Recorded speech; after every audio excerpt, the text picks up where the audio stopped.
In 2009, the movie Drag Me to Hell was released, and the movie was praised by both audiences and film critics. It's a comedy horror, has excellent pacing, an intriguing story, solid writing, and well-developed characters. The movie, I thought, did a terrific job making the film scary, but also including some comedic and pretty disgusting scenes. It's not really a very scary movie, but it gives the viewers just enough to keep them on their toes.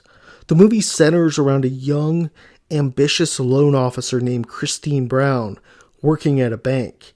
She's up for promotion, but in order to get it, needs to learn how to make the tough calls at her job. One day, an elderly, grotesque woman comes in and begs for an extension on her mortgage. Christine is faced with a tough decision and decides not to give her an extension. The woman becomes extremely upset, eventually attacking Christine and putting a curse on her. There's a few good things that make this movie really good. One is Christine's character. Christine is a good person. She comes from a tough past, and she really wants to do the right thing throughout the movie. Still, we see her struggle with many of the decisions she makes. She wants to be promoted, but also cares about being a good person. As a result, I thought we really become invested, the audience really becomes invested, rooting for her and hoping she can overcome this horrific curse that's been put on her. Now, one thing that happens in the movie that exemplifies this is when she's informed she can end the curse, but the only way to do this is to give away the cursed object, which is the button, to someone else. It's a tough dilemma, as whoever she gives the button to, or is going to be dragged to hell, condemned for all of eternity. Christine tries to do it, but she just can't, as she's just too kind of a person. Now, the ending of this movie was terrific as well. It might just be me. I seem to recall watching an alternate ending to this movie. I remember her boyfriend Clay, played by Justin Long, being the one dragged to hell. I looked online, I couldn't find any evidence that it existed though, but to me, I think this seems like just a classic case of the Mandela effect. Now, regardless, the final scene was excellent as well. In the movie, Christine mixes up the envelopes when they fall in her car. One envelope has the curse button, the other has Clay's 1929 Standing Liberty quarter, and Christine accidentally grabs the envelope with the quarter. She learns her fate while Clay is preparing to propose to her at the train station, and this is really a bittersweet moment, as we can only sympathize with Christine and really how helpless she is. As Christine falls on the train tracks and is dragged to hell, Clay, once a skeptic, can only look on in horror. So the movie really has a number of terrific scenes before the ending, though. The seance I thought was well done, and I liked how Christine tried to overcome the curse this way. The scene where Christine tried to give the button at the old lady's grave was terrific and pretty funny too. Her meeting Clay's parents was good, and really showed how Clay's mom was beginning to accept her, how this curse was just wrecking her life, and essentially if she had not been cursed, Christine and Clay probably would have lived happily ever after. Now, the ongoing conflict between Christine and the old lady who cursed her was great. Much of the fighting was not only funny, but just downright gross at times, and it was especially funny to see the old woman, even deceased, still attacking Christine at both her funeral and the grave. The movie had solid acting all around. Rom, the medium she first went to, was terrific in outlining and explaining the challenges Christine was facing. Clay, played by Justin Long, did a great job, and he didn't overshadow Christine as well. It goes without saying, Christine, played by Alison Lohman, was really the perfect pick for this role. Lohman played the good-hearted farmer girl trying to make it in the big city extremely well, and she's a good actress. She did awesome in this movie. So, like almost every movie today, it's been announced that this film is going to get a sequel. Now, what should we expect? We can expect that since Christine was dragged to hell and also Alison Lohman retired from acting, she's not going to be back for the sequel. So the storyline could revolve around Clay or Justin Long. His career's really taken off since that movie, especially with horror films. Now in the movie, Clay was a skeptic, and we saw how he started to believe, ultimately watching Christine dragged to the pits of hell. A storyline could revolve around his search for answers, or the film might just introduce new actors altogether. I would like to see Justin Long back in this in some capacity. Regardless of what they pick, this is one sequel I'll definitely want to check out and see how they handle it. If you haven't seen this film, I'd surely recommend it. Thanks for watching.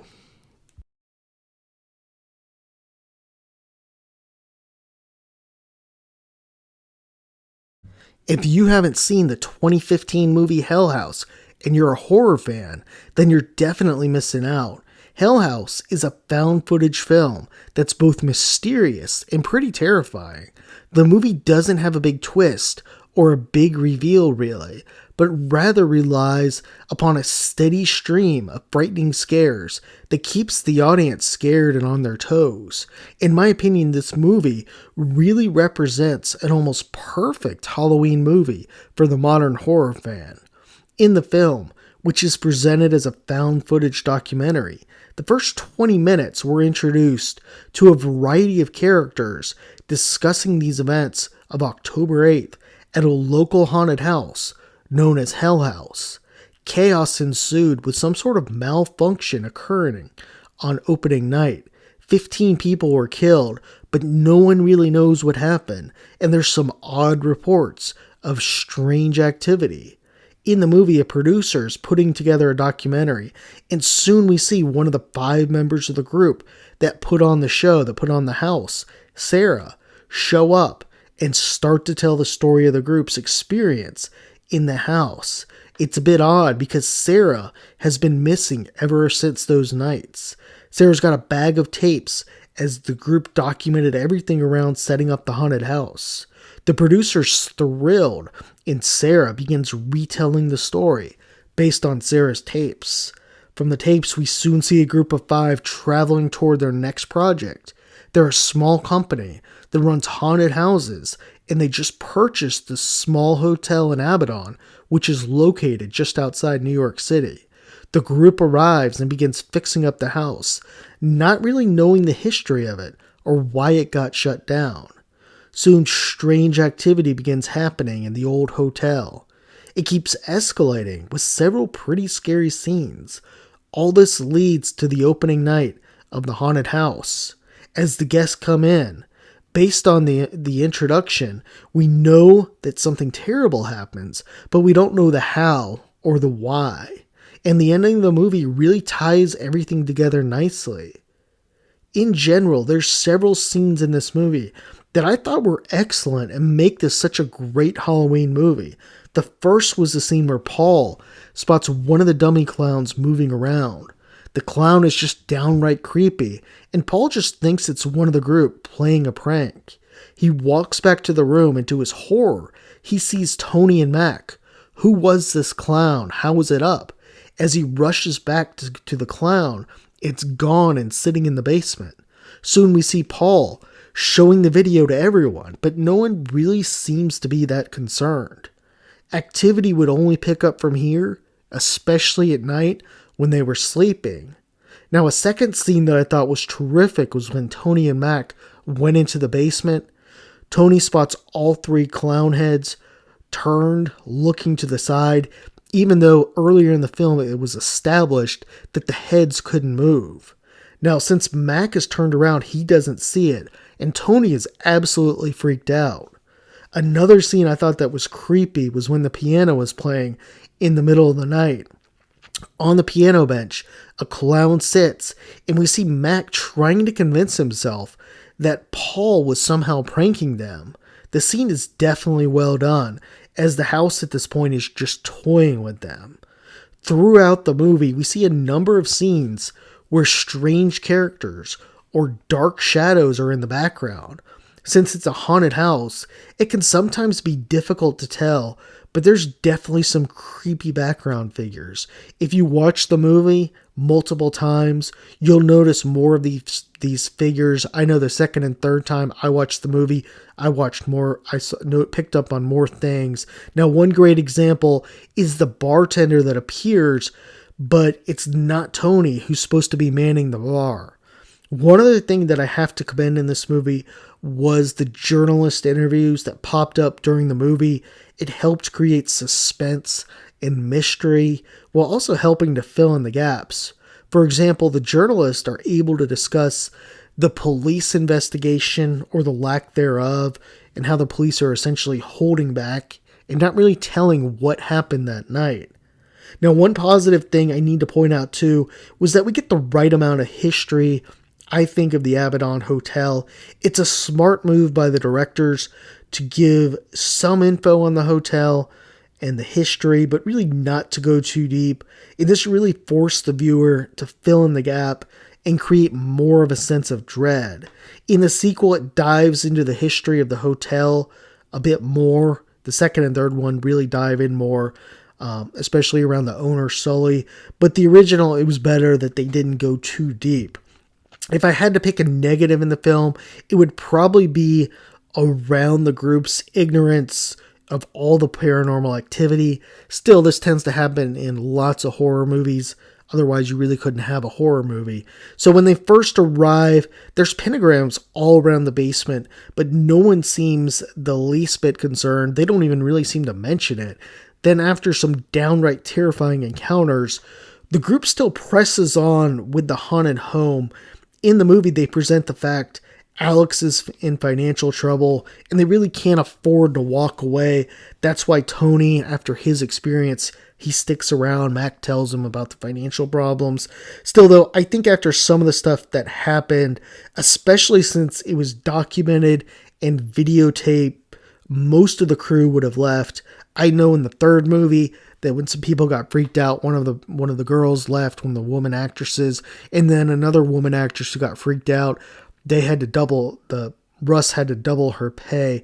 So I just think that even though these people are committed to Alex and Hell House, I think a couple of these people would have left. They would have been scared. I know I would have personally. Regardless, though, make no mistake, this was an excellent movie, especially for Halloween. The setting is perfect, and this is one I would definitely recommend checking out. Just recently, I sat down and watched the 2010 film Devil and was surprised just how good the movie was. The movie occurs mostly all in one building or vicinity, yet the movie has terrific pacing, good acting, and a fun and engaging storyline. The movie's somewhat scary, depending on how easy you scared, but it's really not frightening, and most of the scares happen later in the film. Now, in addition, this movie, it's unpredictable and tense as well, allowing the story to unfold methodically and the viewer to guess what's happening in this movie. Devil is a pretty simple plot. 5 individuals, all strangers, get stuck in a Philadelphia high-rise. Now, as time progresses, the tension and stress in the elevator builds among the group, eventually leading to violence and death. Inside the elevator, there's 5 people from all walks of life, really. A salesman, a young woman named Sarah, an old lady, a temp security guard who works in the building named Ben, and a mechanic who is also a Marine named Tony.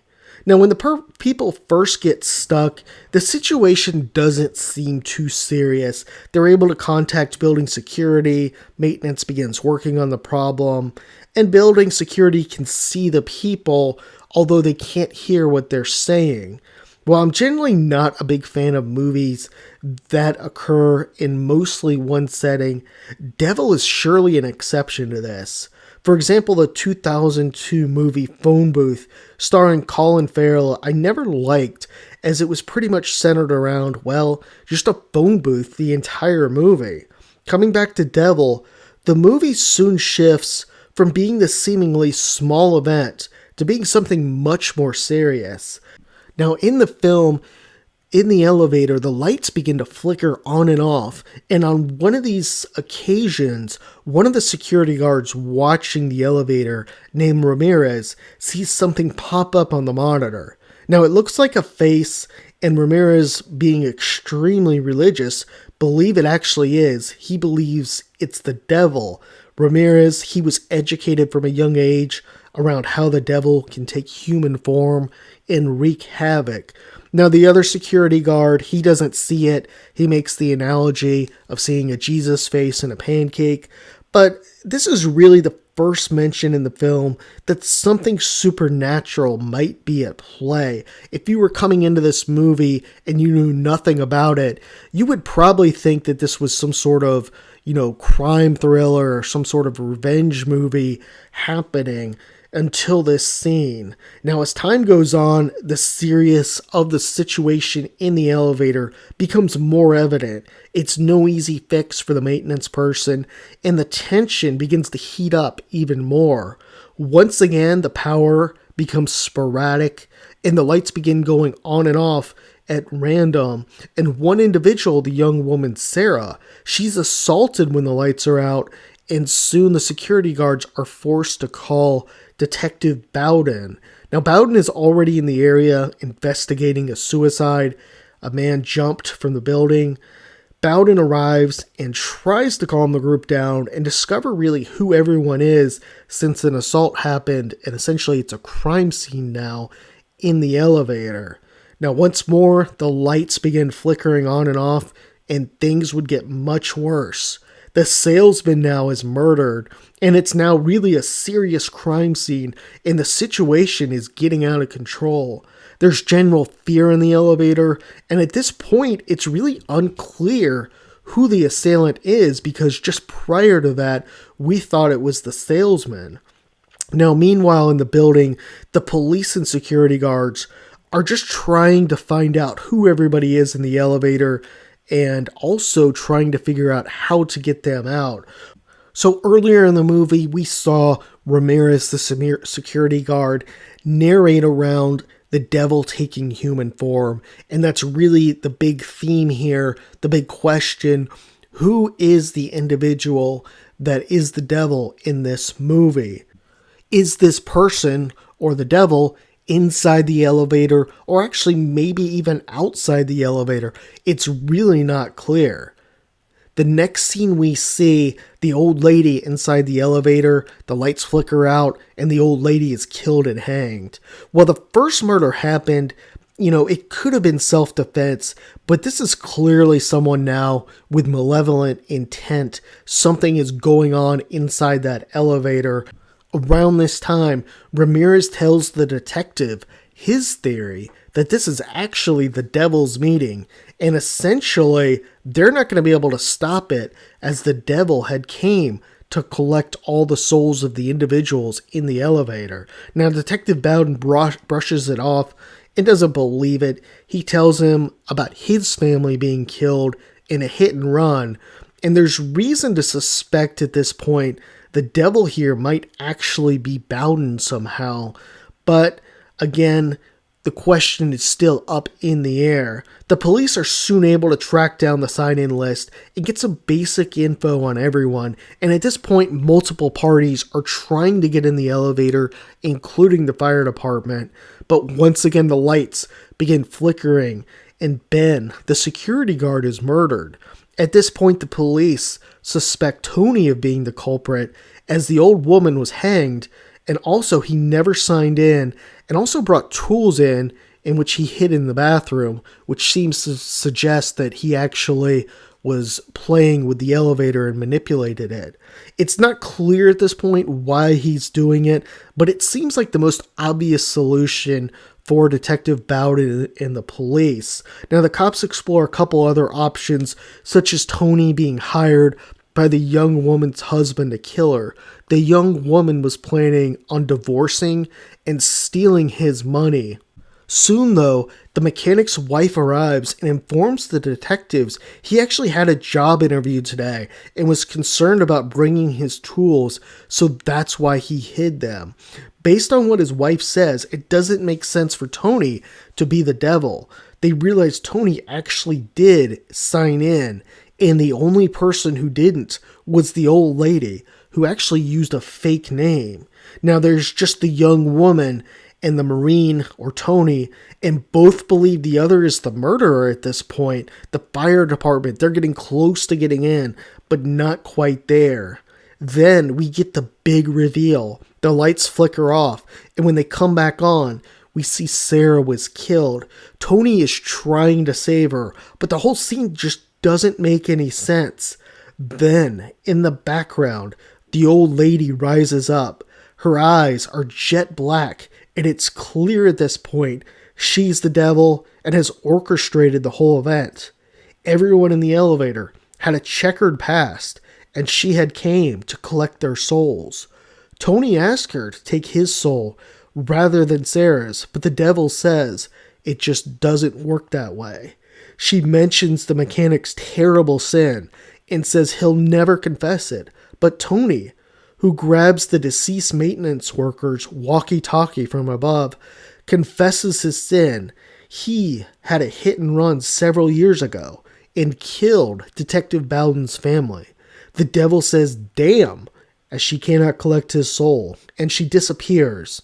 Then the fire department enter the elevator, and everyone begins frantically searching for the old lady, but to no avail.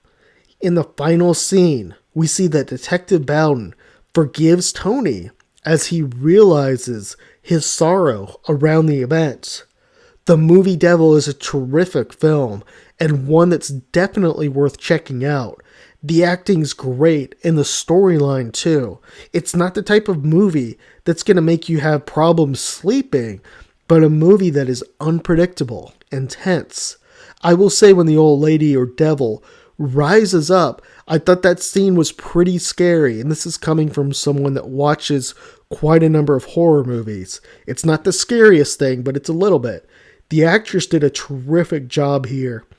Another big shout out to Chris Messina, who plays Detective Bowden. He was fantastic in the movie, and overall, this is a movie that definitely deserves a watch, or possibly a rewatch, as at this point, it's 13 or 14 years old, and maybe you saw it when it first came out, and it's worth checking out again.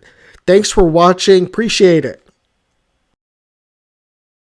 I finally got around to watching the 2024 horror film, Late Night with the Devil, and wow, what an awesome movie. The movie has an engaging and interesting storyline with excellent acting and an amazing build-up that really keeps you guessing up until the end. Speaking of the ending, it's wild, and much of the movie, it's really connected in these ways that you have to really put things together after you finish watching the movie. Now, in general, this is the best horror film I've seen this year in 2024, and probably the best movie even. In this review, we'll review and recap Late Night with the Devil. Late Night with the Devil centers around late night TV show host Jack Delroy, played by David Dasmalcoen. The first 20 minutes gives a brief backstory on Jack and his rise to fame, but also his struggle to catch Johnny Carson in the ratings. We learn Jack's wife has recently died from lung cancer, and the event has left Jack devastated. He takes some time off the show, but then comes back, although his show's ratings are really struggling once he returns. As a result, Jack and his staff plan a massive special Halloween night around the occult. Overall, I thought the movie did a terrific job around the night. The movie shows both the live episode being aired to guests, while also showing the behind the scenes when Jack and his staff are off camera. It could have been easy with only one set to have this movie really be boring at the beginning, but I thought the movie did terrific in the early stages just as well as it did later on in the movie. Now, it's almost impossible to discuss this movie without talking about the wild, unpredictable ending and the series of events the last 20 minutes. In the movie, Lily becomes possessed again with her head splitting open and a light coming out of it. I thought this was clever and really original writing presenting Lily this way. I watched a lot of exorcism movies, a lot of demonic movies with demons in them, and this was definitely a different way to present someone being possessed. Not to mention Lily, played by Ingrid Torelli, does a great job in the movie. I thought she was just creepy overall, even when she wasn't possessed, just the way she kind of acted. After Lily's possession, we see Jack has encountered the demon that possessed Lily earlier. Now, out at the men's club, the Grove, he makes a pact with the devil so that his show, Night Owls, becomes successful. Now, it's not clear or not whether he knew he was sacrificing his wife, Madeline, so that he could become successful, but his deal with the devil is ultimately what caused Madeline's lung cancer. Now, Jack ultimately has some sort of delusion, and believing he's putting his wife out of her misery, he accidentally stabs Lily in front of everyone. Both June and Carmichael, who's the skeptic, they're butchered as well by the demon, along with most of the staff.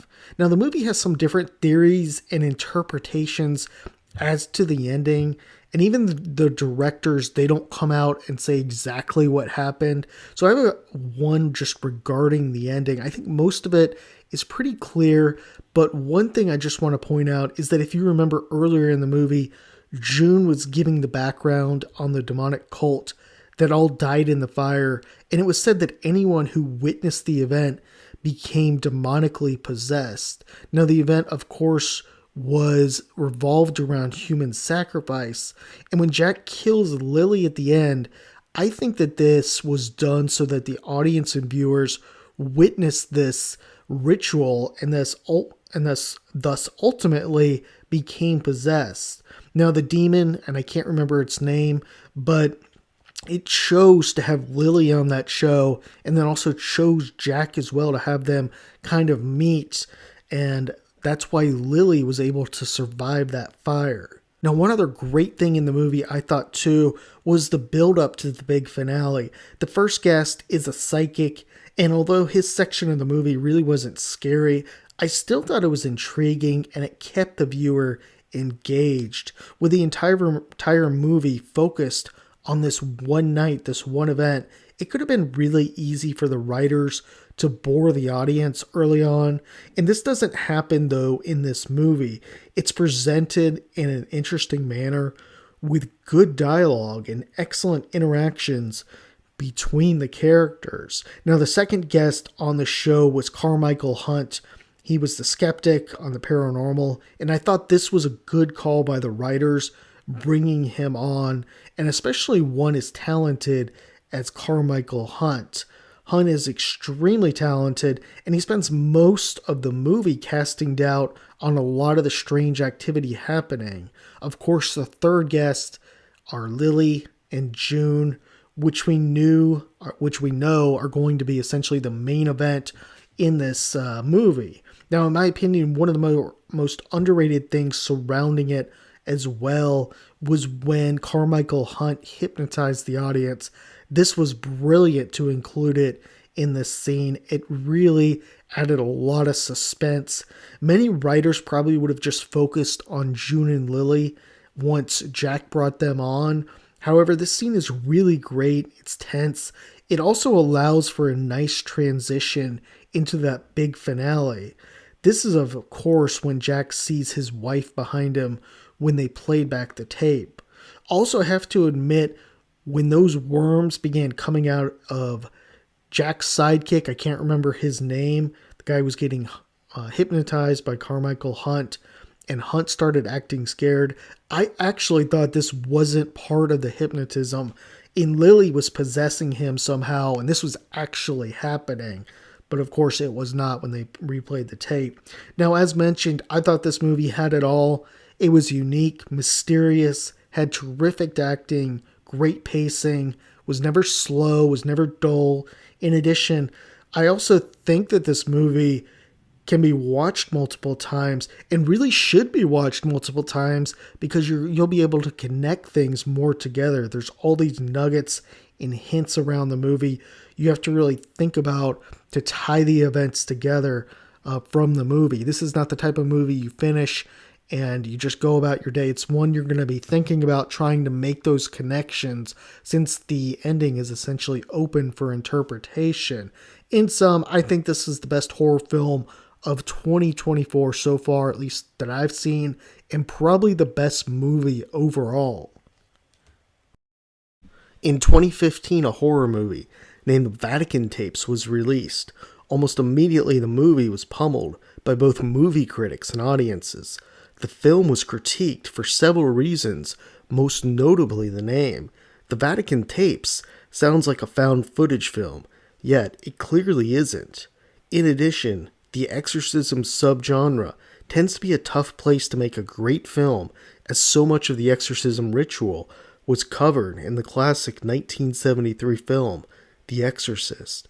Regardless, I still think this movie is quite underrated and worth a watch. In this episode, we'll dive into the Vatican Tapes and why this film is much better than many say.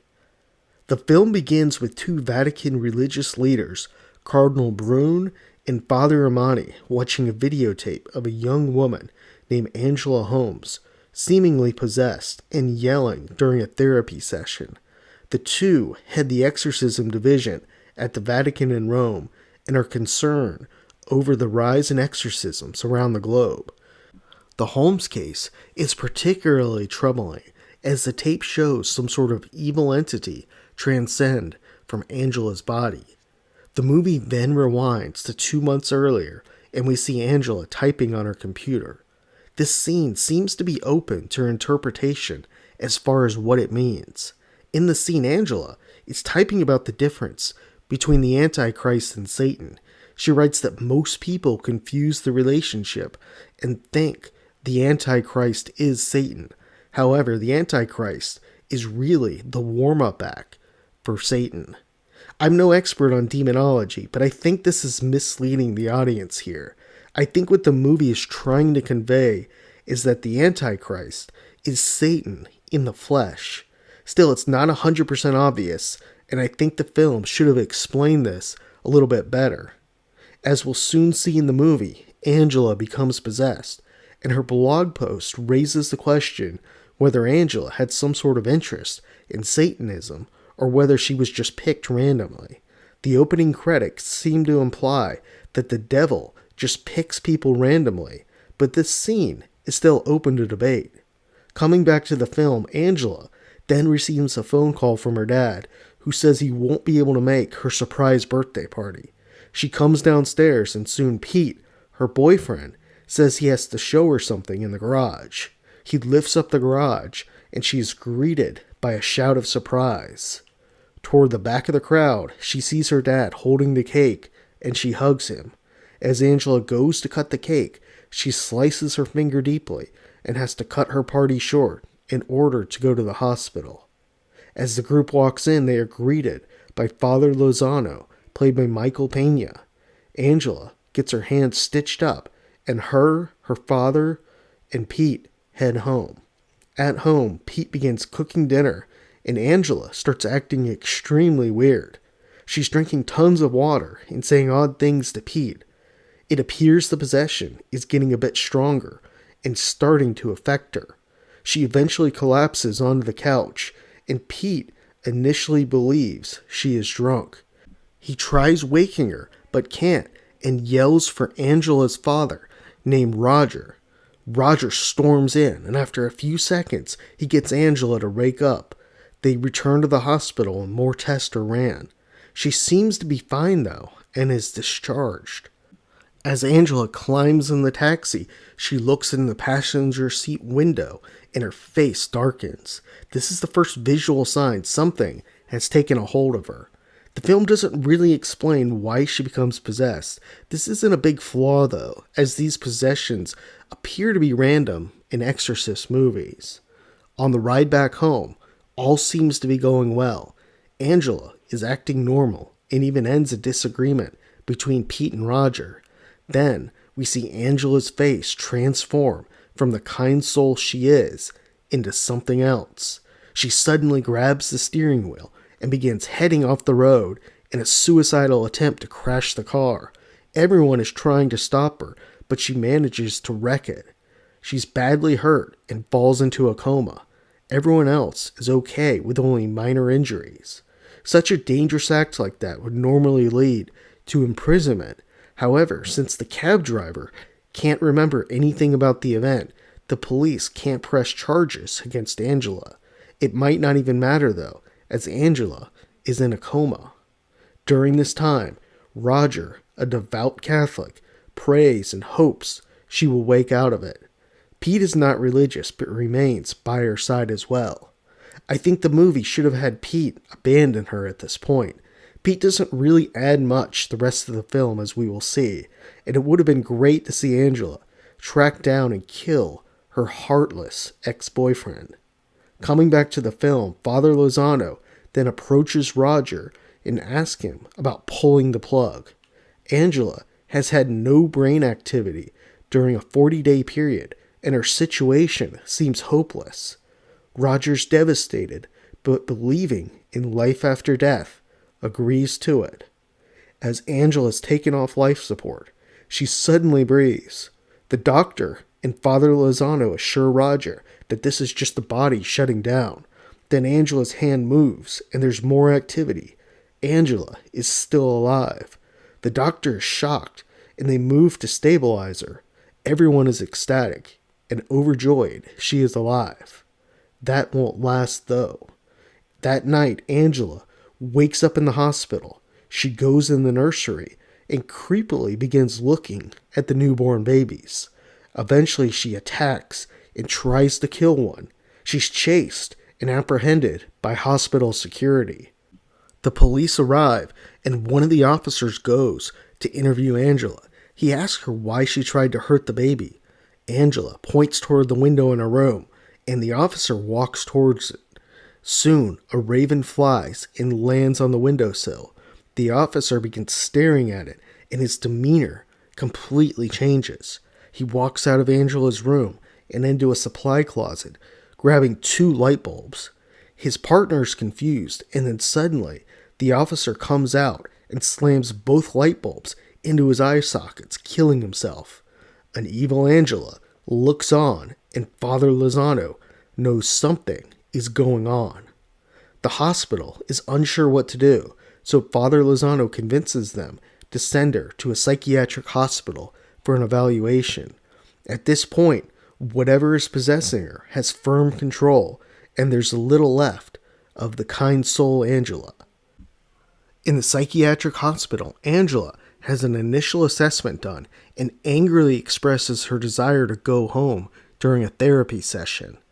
Angela later tells Pete she has been hearing voices and even heard them while she was in the coma.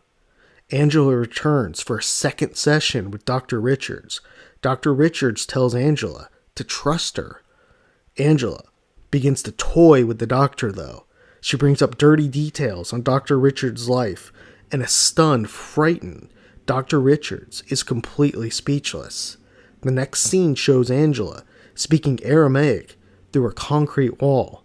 On the other side, the patients begin walking toward her, and soon mayhem ensues. The patients begin rioting, and some committing suicide. All the while, Angela continues talking while a black raven watches. Soon, Father Lozano rushes to Angela and shakes her out of the trance. The patients stop fighting immediately once Angela snaps out of it. The next scene shows an angered Roger show up at the psychiatric hospital.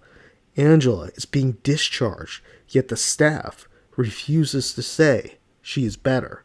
Father Lozano goes on to tell Roger that they can't help her, but he is going to get Angela the right help. In Rome, we see Cardinal Brune and Father Amani discussing the tape from earlier in the movie. Angela's case is no ordinary exorcism, and Cardinal Brune will head to the U.S. to oversee it. At this point in the movie, there's one pretty big flaw. For some reason, there's only 2 priests at the Vatican that seem to be aware the Antichrist could be coming. Where are the other exorcists at the Vatican? Also, why wasn't a team of exorcists sent for something this important? In addition, one would expect that if such a serious matter were happening, the Pope would be notified as well. None of these questions seem to matter, and the film seems to be okay with it not at least briefly mentioning why the Vatican sent only one priest to deal with the potential of the rising of the Antichrist. Coming back to the movie, Father Brune meets up with Father Lozano, who sent the tapes of Angela to the Vatican. The two eventually show up in Angela's house. Roger is Catholic and knows that an exorcism must be done and is the only way. Pete is skeptical about the exorcism, but it's clear he's not calling the shots here. At the home, they decide to do the exorcism on the top floor. Father Brune begins by trying to get Angela to accept the Eucharist. If she does, then she is not possessed. As he tries to give it to her, Angela repeatedly spits it out.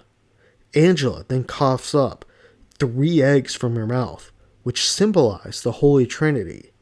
Cardinal Brune continues with the exorcism, and Angela appears to have momentarily broken free from the possession and tells her dad and Pete to run and that he's coming back. They refuse, and soon the evil entity takes full control of the body. Angela turns into full evil, and a shocked Pete and Roger watch on in disbelief. Cardinal Brune realizes at this point that he can't defeat the entity, and he goes downstairs to grab a sacred dagger. He tells Father Lozano Angela cannot be saved, and she is far too gone. Father Lozano tries to persuade him to help her, but he refuses. He heads upstairs and begins strangling Angela, trying to get the evil entity to say its name. Angela refuses and eventually suffocates, collapsing on the bed. The cardinal is shocked, and Roger rushes to hold Angela's body. However, when he grabs her, her body disappears and only her clothes remain. Roger and Pete are confused and devastated about what just happened. Roger becomes furious at the Cardinal Brune and picks up the dagger. Father Lozano stops him and persuades him to remain calm, saying Angela couldn't be saved. Roger doesn't listen though and keeps attacking the overwhelmed Cardinal. Suddenly they turn around and Angela is hovering in the area in the crucifixion position. Now officially, the Antichrist has been reborn. She speaks some Aramaic to the four and then explodes the attic, killing everyone except Father Lozano. As Father Lozano lays on the grass, Angela approaches Father and tells him to tell everyone that the Antichrist is here. The scene then shifts back to Rome, where Father Amani greets Father Lozano. Father Amani takes Father Lozano into the Vatican archives. Father Lozano was in a medically induced coma and recovering for several months. Father Amani shows him how Angela has been performing miracles and gathering disciples around the world. The movie concludes with the two planning to stop her. Overall, I thought this was a pretty solid movie and one that was unfairly criticized by critics and fans. In most exorcism movies, we see the priest perform the exorcism and purge the body of the demon. That wasn't the case in this film, which I thought was rather refreshing. While much of the movie occurs in hospitals, it does a good job showing how Angela's possession is strengthening. The cast is solid, and I especially thought Michael Pena was a solid call. The biggest glaring weakness in the film, I thought, was around the environment at the Vatican. It's simply unbelievable that if the Antichrist was walking the planet, just a couple priests would be there to face it. Regardless, I thought this movie was still pretty entertaining overall. It had a solid, simple story. It's not one that you're going to recommend to your friends, but something to keep you occupied for an hour and a half.